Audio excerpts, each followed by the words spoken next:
How's it going, guys, and welcome back to Finding Charizard. And yes, I'm back making videos for you guys again. I'm back from our holidays, so the content will be coming thick and fast. And in this video, we're going to be looking at some Pokemon Japanese booster boxes, all modern booster boxes, I should say. And yeah, I've got a list of some of the key boxes that I think can be good boxes to pick up while they're relatively cheap and have them in your collection for a long period of time. And I do think these ones that I've got and that I'll be talking about will be good in the future as well. But yeah, before we start going into all that, if I can ask you guys to do me a massive favour, as always, if you can subscribe to the channel, smash that subscribe button and like today's video. I'd love to get around 20 likes for this one. That'd be amazing. And if I can get your support and help with that, it'd be so appreciated. And make sure you turn on notifications so you don't miss any of my future videos as well. So the first booster box we're going to be looking at is actually a box that I think is a set that is quite underrated, I think, and that is the VMAX Climax booster box. And you can still pick this up on eBay for £50, and I think it's a great set. There's a lot of really nice cards. You've got like the black and gold Mew cards, there's the Pikachu, which are like the two most popular ones, so on. There's quite a few of the black and gold cards, which, you know, were a different take, something new. Black and gold looks really sharp, look cool looking cards. A lot of people do like them. They're not insanely valuable. I don't know, who knows what they could do in the future. And you've also got like the art gallery cards as well that we've seen from Brilliant Stars, a lot of these artworks as well. Obviously it has to have a Charizard in it, like most sets do these days. Not every set, but you know what I mean. And that is the art gallery Charizard card, which is a really nice card, but that card kind of ticks away for an PSA 10 around £70. I watched one go for earlier today. Yeah, really nice art gallery Charizard card, and it's the first art gallery Charizard that we've seen as well, which is nice. So VMAX Climax booster box for only 50 quid. I mean, I can see that going up in the future given how many trainer gallery cards there are, and there are a lot of people that do like these trainer gallery cards as well. They're very collectible, and obviously some that we've seen in our more modern sets now from VMAX Climax, which is really good to see as well. But for me, I really like the Mew black and gold cards and obviously the Charizard. But yes, VMAX Climax, £50, can't go wrong, happy days. Moving on to our next booster box is Eevee Heroes. And I have to talk about Eevee Heroes because you know how much I love Evolving Skies. If you've seen my future videos, I'm always banging on about Evolving Skies and the Eevee Heroes. So an Eevee Heroes booster box you can pick up for around 165 plus. The cheapest I've seen one go for recently is 165. Let me know if you've seen any better deals than that. But that was on eBay. Anyway, going by eBay, £165, and that has increased. You think Evolving Skies hasn't been out that long, and considering that you were able to pick this booster box up for around 60 quid when the set was first released, 60-70 quid, now is already of a premium near upwards of £180, that higher mark, and they're still popping away for, which is really interesting, and that's not been that long a period of time. So you have to remember with Eevee Heroes as well, you got all the Eevee evolutions, which people absolutely love. I'm a big fan of as well. I actually opened up Eevee Heroes booster box because I couldn't have it sitting there. I was too tempted, I had to open it. But there's the money in the individual cards is there. It's like pound for pound when you compare different sets. For instance, when it comes to Evolving Skies and Astral Radiance, if I see ones on the shelves, I'm always going to go for Evolving Skies because the money is there in this set, and it's the same with Eevee Heroes. I will definitely go Eevee Heroes when it comes to Japanese booster boxes. You know, that Umbreon VMAX is a really popular card, and you've got the other Eevee VMAX All Arts as well, which are really good to pick up. So this could be like one of those, depending on how cheap you can get it. If you can get, you know, nearer to that 100 mark, I still think it's worth it.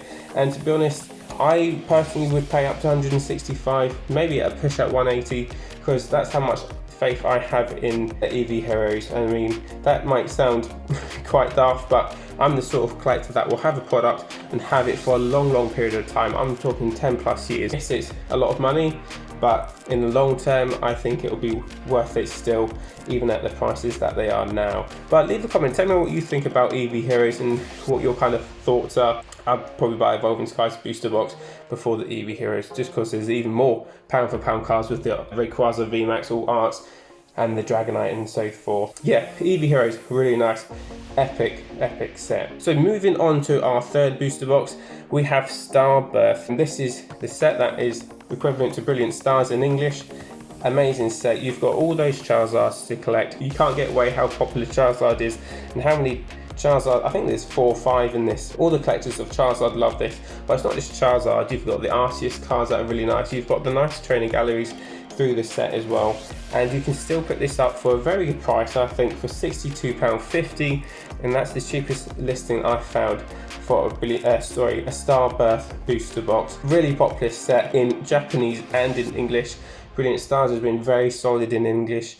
I still pick Brilliant Stars packs up, and obviously if I could get access to more Starbirth, I probably would pick up some Starbirth booster packs as well. But in terms of £60.50, I think that's a bit of a no-brainer in the long term. Again, holding it for a long period of time, I think that's pretty safe to go with that. And £60.50 isn't a big outlay in terms of what it could potentially get. I should actually mention, guys, I'm not a financial advisor or anything, so please don't take my word for gospel. This is just my opinion and what I kind of feel that are going to be good investments in the long term, and that's what I kind of go with when I'm making these kind of videos. I go with my gut, and more often than not, since I've been collecting Pokemon cards, my gut hasn't proven me too wrong. I'm going with my gut with this, so stick with me with that. Moving on to our fourth booster box.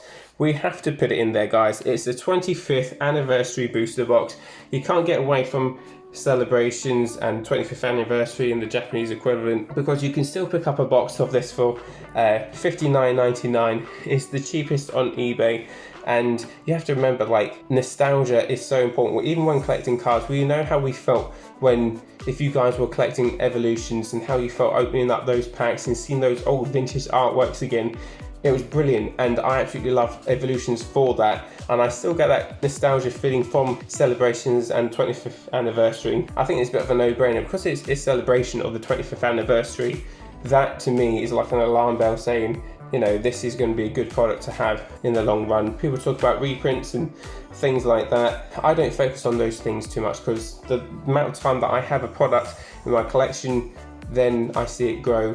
I'm not too bothered about that too much, to be honest. But you know, we've got all the amazing artworks. We've got reprints of Charizard, Blastoise, Venusaur, you know, celebrations, you know, the 20th anniversary deal, the amazing cards you can collect.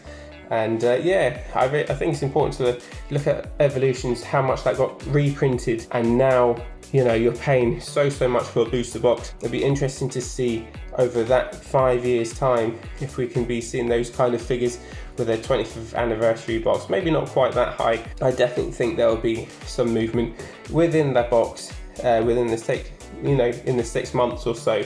Not saying it's going to live up to like the £700 what Evolution's booster box is, but I do think we'll start to see some movement in terms of how much you're going to be buying a box for and the prices of these boxes as well. But yeah, leave me a comment down below. Tell me what you think of the 25th anniversary booster box.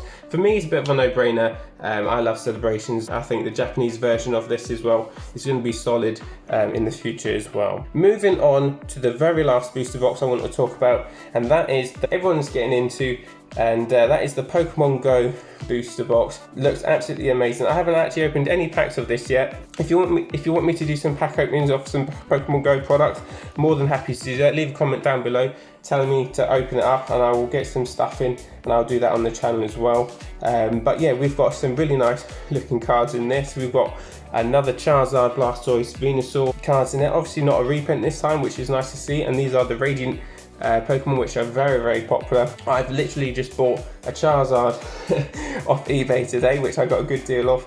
I got the Radiant Charizard, the Holo and the Reverse Holo, which I'm pretty chuffed about, and I'll get that into a video next time so you can see what I've been picking up investment wise over the last month or so.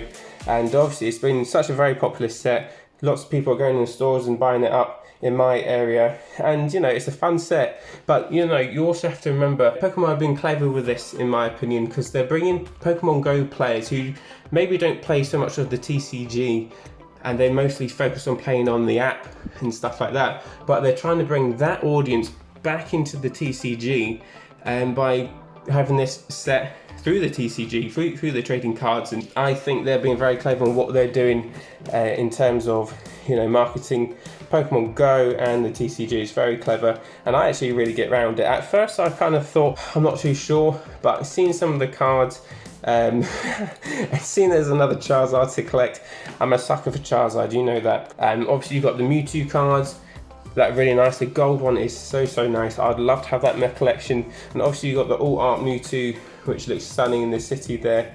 And you've got, is it a Conkeldurr, the other one, which looks really cool as well. So, you know, there's a lot of nice cards within the set to hunt for as well. I've got a few cards that I've actually got sent away to get graded. It's the Charizard and sorry, not the Charizard, it's the Venusaur and Blastoise in Japanese, and I've got the Sylveon and Snorlax, where I'll put on camera for you just now, and I'll be looking to get these graded at some point as well. But yeah, you know, like I said, very popular set. You know, like I said, they're bringing Pokemon Go players from the mobile phone and the app into the TCG, so I think they've been very clever in what they're doing in Pokemon, and you know, it's great. You know, it's good to see these kind of subsets, you know, being fun to collect as well, away from the main sets. But yeah guys, that's everything I've got for you today guys. Please leave me a comment, tell me how you feel my list compares, and if there's any other booster boxes I may have missed out, do let me know down below. And as always guys, subscribe for more Pokemon videos, and I will see you guys again soon.